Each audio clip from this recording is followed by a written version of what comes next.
So, good morning, everyone, and welcome to this lecture. We are into lecture number 5 of work by energy. And in the previous lecture, we had seen how we can find out the work done by a force using the area under the graph. Do we remember this? Find out the area under the graph, and we were supposed to find out the work done by a force. As far as work done by variable force is concerned, I think in a day or two your integration would be done, and then we will do a couple of problems. That would be good enough for you to understand it. Okay, so we will cover this part, work done by a variable force, as soon as your integral part is done. I've asked the office people, someone would be taking your integration part. Okay, let's not waste our time, and we move on to the next part. And the next thing that we have to understand is energy. What do you mean by energy? Yes, Capacity to do the work. great. The simplest and the most effective definition of energy is the capacity of anything to do work. It's known as energy. If you have the capacity to do work, well, you have energy. Now, what type of quantity is energy? Energy is a scalar quantity as work done, and the SI unit of energy is also same as work. It is joule, or you can call it as Newton meter. The dimension of energy. What are the dimensions of energy? Yes, can anyone tell me the dimensions of energy? What are the dimensions of energy? ML2 minus T minus 2. ml square t minus 2. These are the dimensions of energy. Energy is the capacity to do work. Now, there are various types of energy that we will encounter. Can you give examples of certain types of energy that you have encountered? Types of energies?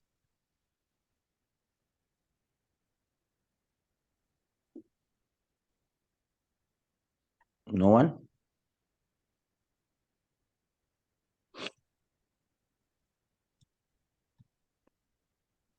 Okay. No one has heard about the different types of energies? Kinetic energy, potential energy. Okay, there are various types of energy. The first type of energy which we are going to concentrate on this in this chapter is basically your mechanical energy, which is nothing but the sum of kinetic and potential energies. Then you have chemical energy, electrical energy, magnetic energy, sound energy, light energy, heat energy. Almost all of these you are going to cover in the 2 years that are coming up. In this particular chapter, we will be concentrating on the first type of energy, which is known as the mechanical energy. Now, before going on to the mechanical energy, we'll have to first bifurcate it into the two types that we are supposed to encounter. So, the first of this type is known as the kinetic energy. The first of this type is known as kinetic energy. So you can write the heading kinetic energy. Now, what do you understand by kinetic energy? Yes, When the body is moving, it is said to be kinetic energy. energy acquired by a body by virtue of its motion. Energy acquired by a body by virtue of its motion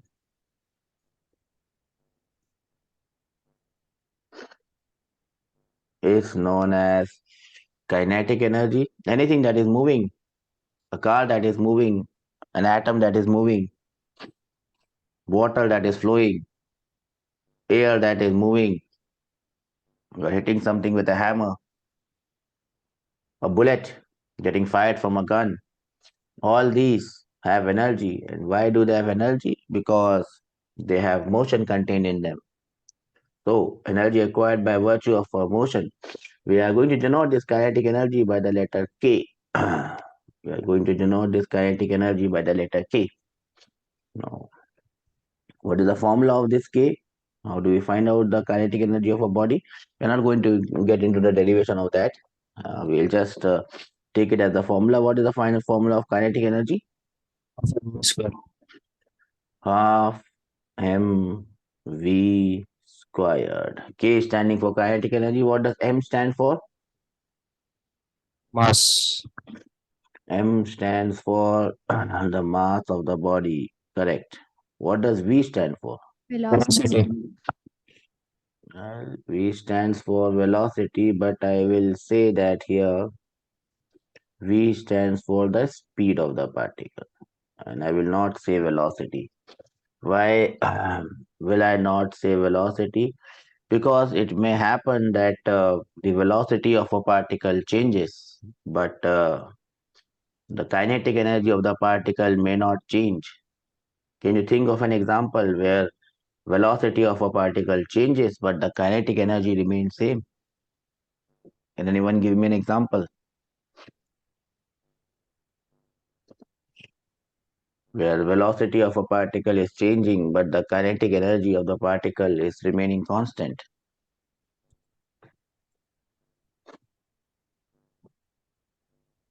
No one knows the example?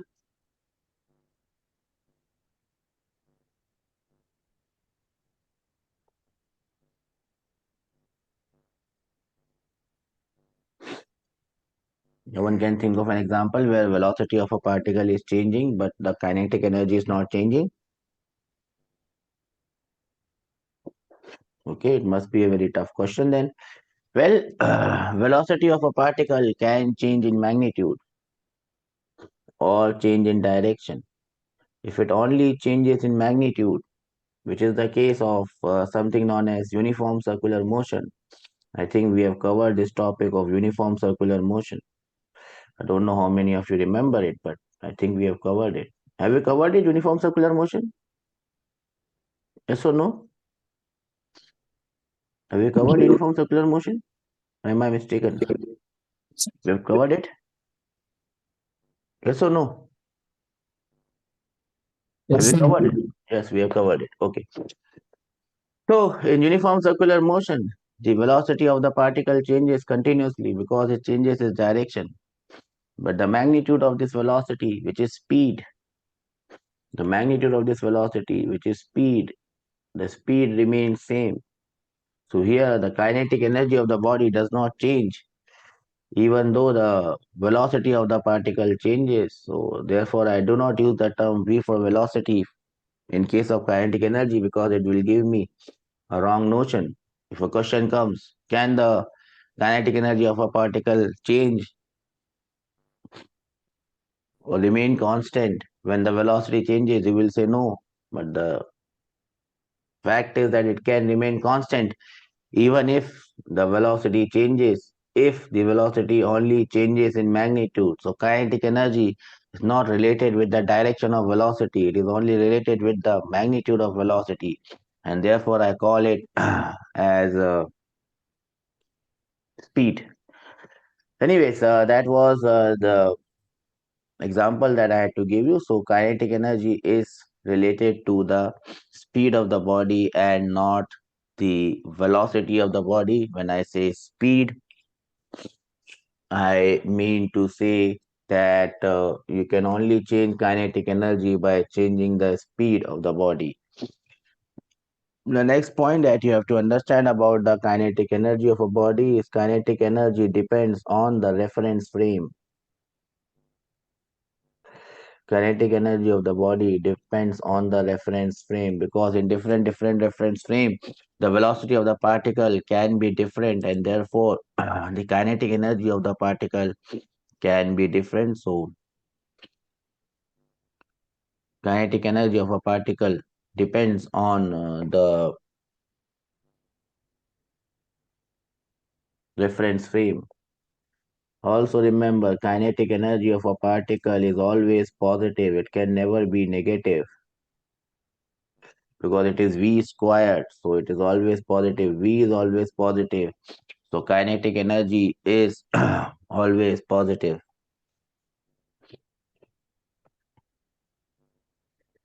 Now, if you have more than one particle moving with different velocities, so in that case, what will be the kinetic energy of the total system? Well, you can find the kinetic energy of the total system by adding the kinetic energy of the individual particles. So remember that if your system if your system has more than one particle, say particle M1 moving with velocity v1, particle M2 moving with velocity v2, and so on, then the total kinetic energy of the system will be given by half m1 v1 square plus half m2 v2 square, and we are going to add up all the kinetic energies because kinetic energy cannot be negative, so you don't have to think about subtraction here. It's always addition between kinetic energy of different particles. It is never negative. Please remember it. I hope everyone is noting it down. Now we have this relation between kinetic energy K and momentum. We have this relation between kinetic energy K and momentum. Obviously, one is a scalar and the other one is a vector, so we cannot relate them. But what we are going to relate is the relation between their magnitudes. Kinetic energy does not have any direction. Momentum has a direction. Kinetic energy does not have any direction. So we cannot relate them actually, but we can obviously relate their magnitudes. It is similar to what we had done for distance and displacement. Distance is a scalar quantity, displacement is a vector quantity, velocity is a vector quantity, speed is a scalar quantity. We cannot relate them, but we can always relate their magnitudes if there is a way to do it. Now, kinetic energy of a body is given by half mv square. The momentum, if I talk about the magnitude of momentum, it is given by m into v. So in place of m into v, I can write momentum. So I can write the kinetic energy of the body as half p into v. If I want to, I can write the kinetic energy of the body as p into v, or I can also write it as p square by 2m. This is the form in which I remember it. Velocity is p by m, so I can write it as p square by m. So these are the two forms in which you can write kinetic energy in terms of momentum, and many a times I have seen that you can have a question based on this. So please remember it. Let us now try to do the reverse way. So when I write it in reverse way, momentum becomes 2 times k by v, or oops, momentum becomes 2 times k by v, or I can write it as root over 2m into k. So now I have written it in the reverse order. We have written momentum in momentum in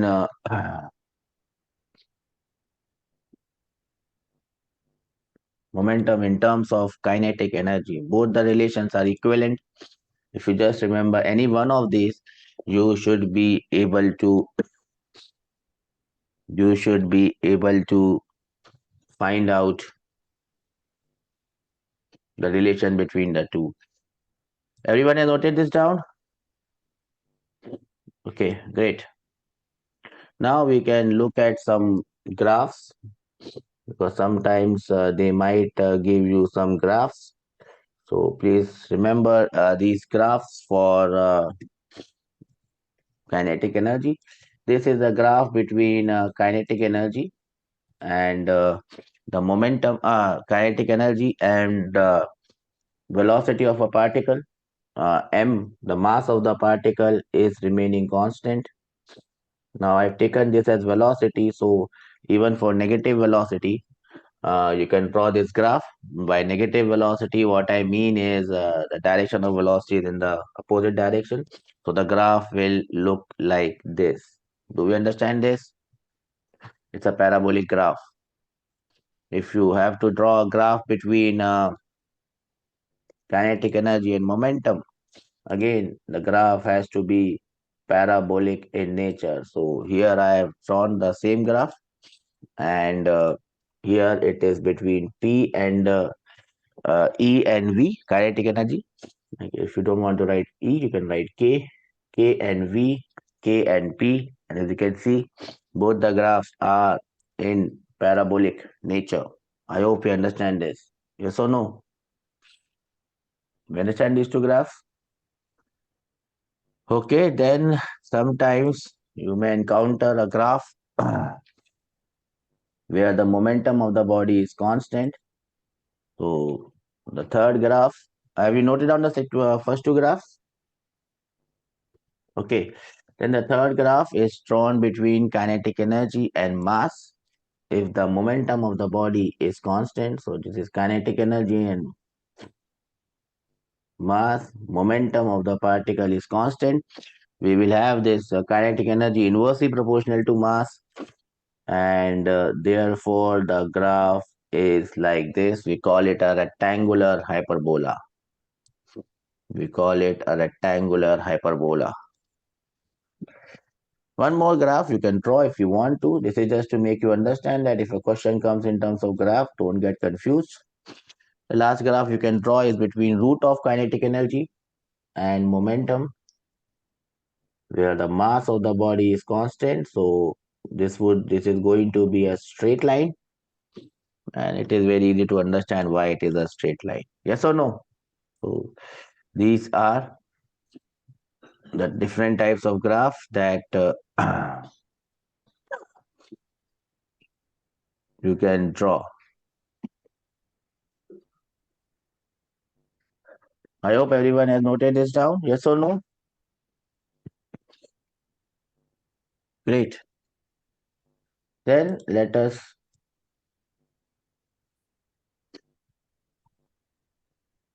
solve a question. Everybody is ready for the question? This is question number 1, and I hope that you can solve it. A running man has half the kinetic energy of that of a boy, half of his mass. If the man speeds up by 1 meter per second, he has the same kinetic energy as that of boy. What is the original speed of the man? So I'll give you 2 minutes to give me the answer. It's a simple question. Do it simply. It's a very simple question. So how are we supposed to do this? Uh, as half the kinetic energy, half the mass. If I call the mass of the boy as, if I call the mass of the man as capital M, the mass of the boy becomes M by 2. The mass of the boy becomes M by 2. If I call the velocity of this man as V, and let me call the velocity of this one as V1. What is given? The man has half the kinetic energy. So what is the kinetic energy of man? The kinetic energy of man becomes half capital M V square. This is half the kinetic energy of the boy. So it is half of kinetic energy of the boy. It is half. Mass is M by 2 into velocity V1 squared. So now I can cancel thing, M and M goes away, half and half goes away. I can find out the relation between the velocities of the man and velocities of the boy. So velocity of the man V is V1 velocity divided by 2. That is the first thing that I get. Now What is given in the question that if the man increases his speed by 1 meter, he has the same kinetic energy as that of boy. Now, if the man increases speed by 1 meter per second, what is his velocity or speed now? It is half m into v plus 1 whole square. V plus 1 becomes its speed. Half m v plus 1 whole square becomes its kinetic energy. Now, this kinetic energy is same as the kinetic energy of boy. What is the kinetic energy of boy? Half mv square. Mass of the boy is v1 by 2. Mass of the boy is m by 2 and velocity is v1. We can put v1 in terms of v. We can put v1 in terms of v. I will do that for you because that would be confusing me maybe. 1 plus v plus 1, the whole square will be equal to v1 is 2 times of v, 2 times of v divided by v. I must write v1 square. See, I have made a mistake. v1 square. So this is equal to v1 square by 2. You have to be careful. v1 is 2 times v square divided by 2. This is a very simple equation, quadratic equation. You don't have to take it as a quadratic equation. You can solve it simply, and from there you will get the velocity of v. The velocity v will be coming as 1 by root 2 minus 1. That is what you needed to find out. Was it a tough question? Just had to eliminate two quantities. Okay, I'll give you a minute to note this down. Read this question carefully. Read the solution carefully. If there's any doubt, please ask me. I'll give you 2 minutes. Then there comes the next question. Every question you must understand that it is simple, then only you can solve this. You think that question is difficult, you are never going to solve it. If the momentum of a body increases by 100%, what is the percentage increase in the kinetic energy of the body? Simple question. I'll give you 1 minute to solve. So, how are we supposed to do this?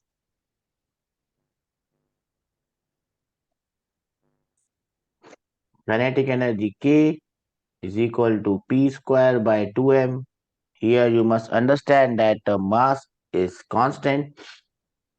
So you can write kinetic energy in the second case divided by kinetic energy in the first case will be momentum in the first case divided by momentum in the second case whole square. Do you understand this?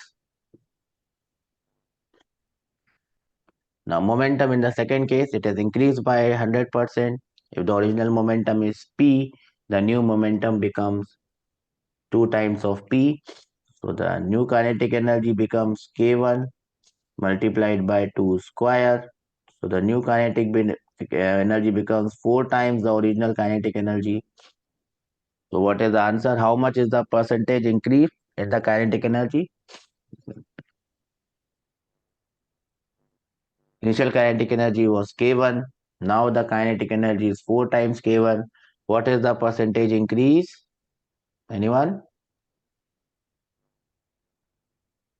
It has increased by 3 times, and therefore the percentage increase is 300%. Do we understand this?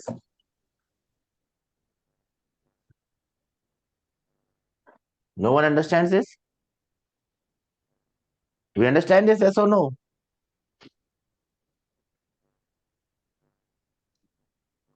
Okay. We move on to the next problem.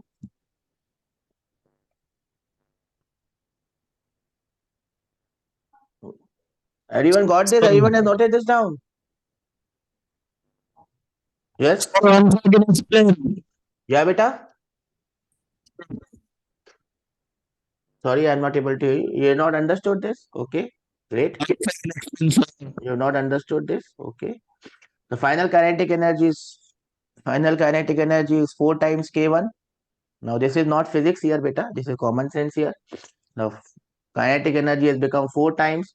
So the change in kinetic energy is 4K1 minus K1. So it becomes 3 times K1. Change in kinetic energy is 3 times K1. So what will be the percentage change? Percentage change will be change in kinetic energy divided by original kinetic energy into 100%. So what do? I divide 3 times K1 by K1 and I multiply it by 100%. K1 and K1 will get cancelled, beta, and the answer would be 300%. That is how we get it. We understand this? Yes, sir. Okay, great. Please note it down so that we can move on to the next problem. Okay, sir. Have you all noted it down? No one has noted it down? Okay, I'll give you time. So this is the next problem. Two masses, 1 gram and 9 gram, are moving with equal kinetic energy. What is the ratio of their momentum? It's a simple question, and I hope you can give me the answer for this one.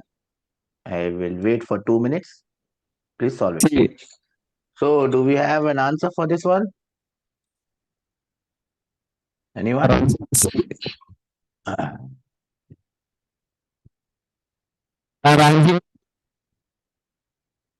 So how do we do this? We know that they have equal kinetic energies. We have to find the ratio of their momentum. So momentum is root over 2 times m into k. Their kinetic energy is same. So I can write the momentum of the second body or the first body divided by the second body will be equal to root over mass of the first body divided by the mass of second body. So it will be root over 1 by 9, and root over 1 by 9 is 1 by 3. So that is the answer. The ratio of their momentums is 1 by 3. The correct answer is 1:3. Everyone got this? Great. Well done. You are doing great in this class today. I'm very impressed.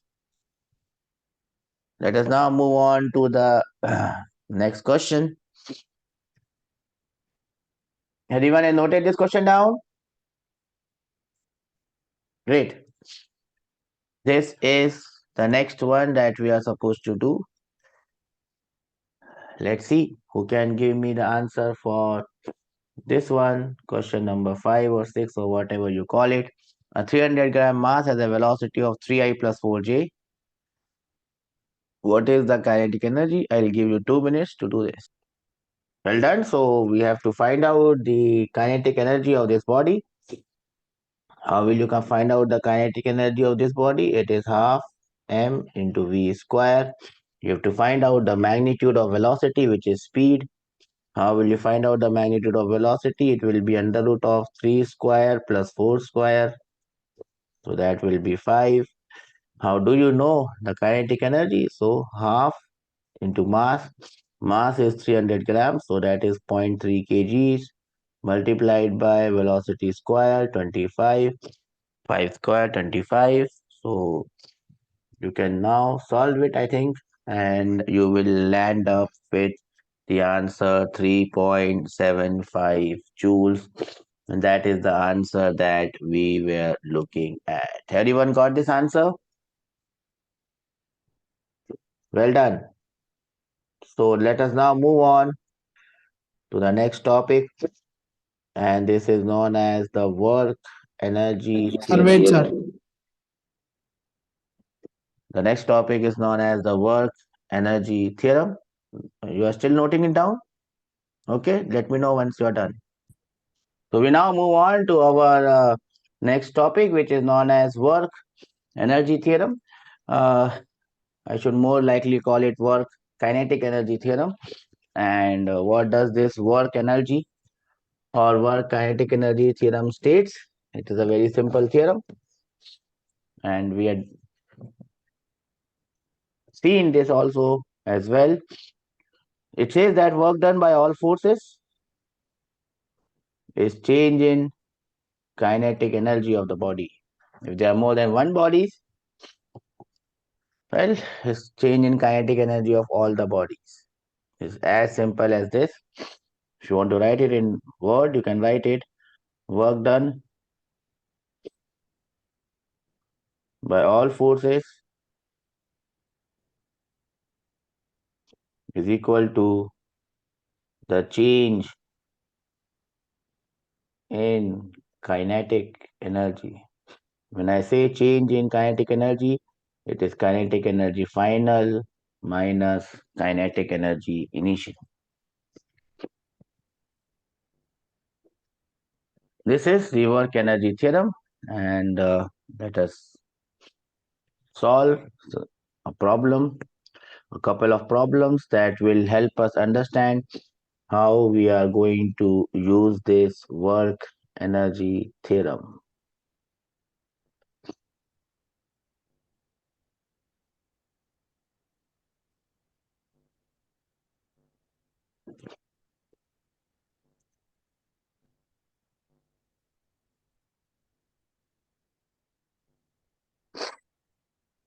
Have you noted down the work energy theorem? Completed, sir.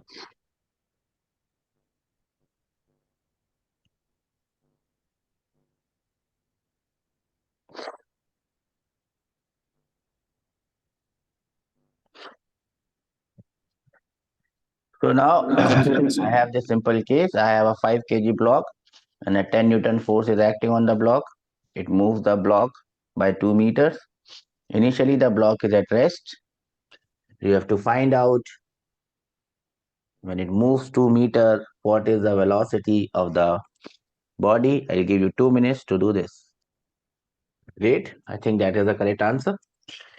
So, how are you supposed to do this? Now, first of all, you have to identify what are the forces acting on this body. And what are the forces acting on this body? The first force is gravitational force, mg 50 newtons. The next force is normal reaction. And the third force is obviously the 10 Newton force. Now, if I find out the work done by gravity, which is the first force, that is 0. If I find out the work done by normal reaction, that is also 0 because both are perpendicular to displacement. The only force which is doing any work is the 10 Newton force, and we can easily find out the work done by this 10 Newton force. What is the work done by this 10 Newton force?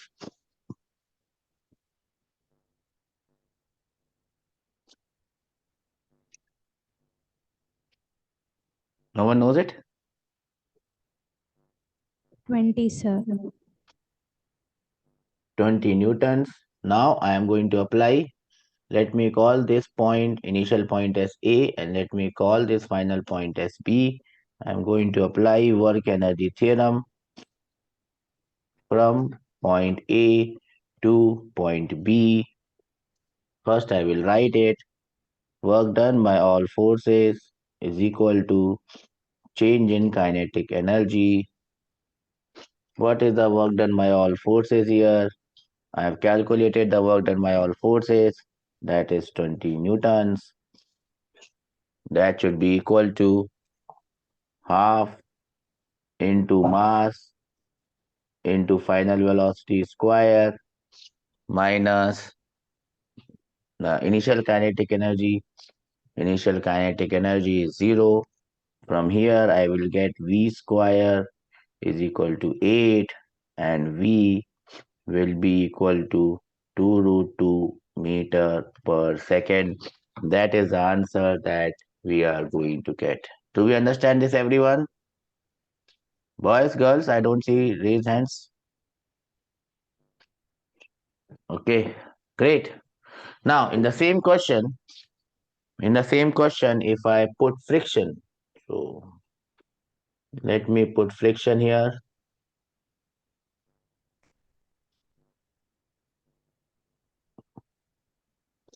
If If I put friction here in the same question,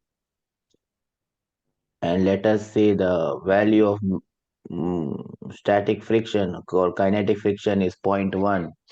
Now, can you tell me, with friction coming into the picture, what is the velocity? So this is question number 2. If you have friction also into the picture, what is the answer now? I'll give you 2 minutes to solve this and give me the answer. So now if I have friction also included in this, there is also friction. So now I have to also find the work done by friction. Now how do I find the work done by friction? First of all, I will have to calculate the frictional force. Friction would be backwards. How much is the value of frictional force? Normal reaction is 50. Mu is 0.1. 50 multiplied by 0.1. 5 Newton is the frictional force. It's in the backward direction. Remember, I told you friction is special. It always acts in the backward direction. So now the work done by friction would be 5 multiplied by 2 multiplied by cos of 180. So it will be minus 10 joules. Now, I will again apply the work energy theorem from again the same point A to again the same point B, but now one more work done has been added, but still that doesn't make any difference. Work done by all forces is equal to change in kinetic energy. When I have all forces, now I have 2 work plus 20 minus 10. That should be equal to half into mass is 5 into V square minus 0. So now I get what I get. I get V as 2 meter per second. So as you can see, there is a difference. Why there is a difference? Because there is friction coming into the picture. We understand this, yes or no? Great. I'll give you 1 minute to note this down, and then I'll give you one more question. Question number 6 or 7 or whatever it is.